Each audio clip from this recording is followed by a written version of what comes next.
Have you ever wondered how much you'll need to retire comfortably? Well, stick around because today I'll show you what the average middle-class American will spend in retirement, how much money they'll need to make that work, and how this stacks up against what most Americans actually have saved. But first, what does middle class even mean? We all know the term, but at the same time, it's hard to define without a reference to The Simpsons. So the Pew Research Center has dominated the conversation around defining middle class in the US. According to their team of data nerds, middle class households are ones that earn between 2/3 and 2 times the US median household income. According to the latest numbers from the US Census Bureau, the median household income is $74,580 per year. This gives us an income range between $49,720 and $149,160 that's considered to be middle class. Now don't shoot the messenger here because this seems kind of crazy to me, because that's a wide range. To put this in perspective, for a family of 4, the poverty line sits at a little over $30,000 per year. But I guess the Pew Center data nerds had to draw the line somewhere. So let's imagine our set of American retirees as passengers on an airplane. If we think of the main cabin seats as the middle class, around 51% of Americans would be sitting in this section. In comparison, 19% of lower income households would be flying in coach, while the remaining 30% of upper income Americans would be sipping champagne in first class.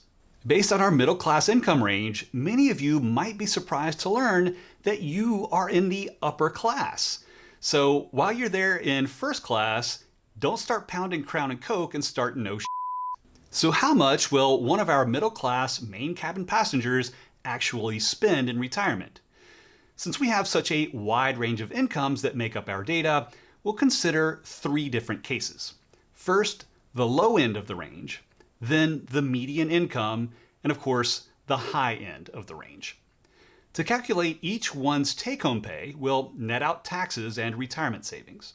For the low end of our income range, we'll assume that they net $40,154 per year. For our median income case, we'll assume that they net $57,999 per year. And for the upper end of our income range, we'll assume that they'll net $108,497 per year. So will our middle class retirees actually spend this much in retirement? Maybe. I think that planning to spend the same amount in retirement is a good place to start your planning. While some work-related expenses will go away, other expenses such as hobbies or travel may increase once work is in the rearview mirror. But not everyone keeps up with that kind of spending, so let's adjust. It's a common practice in retirement planning to assume that you'll only spend about 80% of your pre-retirement expenses once you quit work. This is known as the income replacement ratio. Yes, it is a rule of thumb, but let's go with it. For the lower end of our income range, that gives us spending of $32,123 per year. For our median earner, that gives us $46,399 per year, and for the upper end of our income range, that gives us $86,798 per year in retirement spending. Remember, these spending estimates are just a starting point for our retirement planning. Spending absolutely will vary over the course of a 20 to 30 year retirement. So based on this income range, how much will these middle class retirees need? For simplicity, we're going to target a retirement age of 65 here, primarily because they'll be able to immediately apply for Medicare.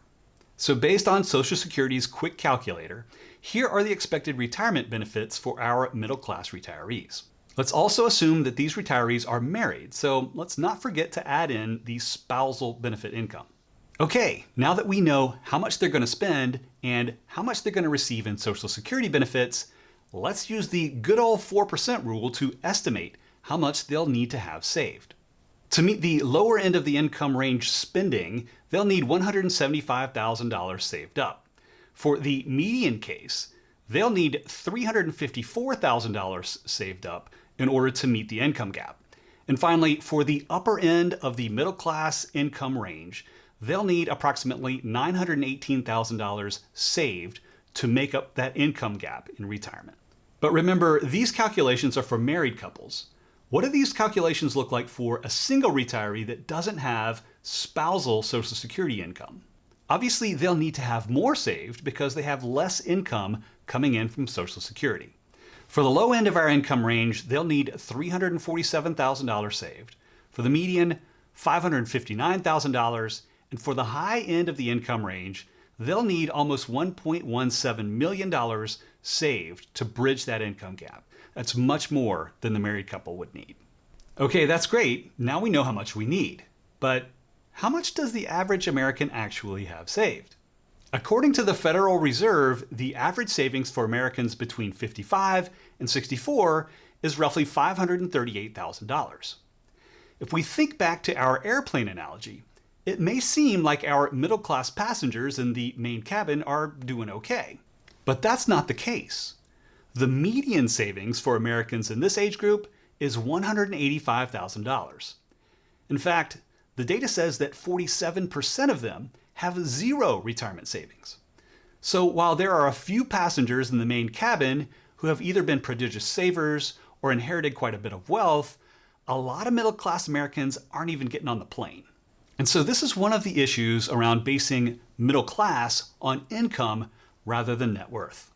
So what do you do if you're one of the middle class main cabin passengers who's maybe a little bit behind on your retirement savings? Well, you can always reduce your expenses and increase your savings, and I recommend that. It's always easier said than done. Instead, watch this video for a way to massively increase your odds of retirement success. I'll see you there.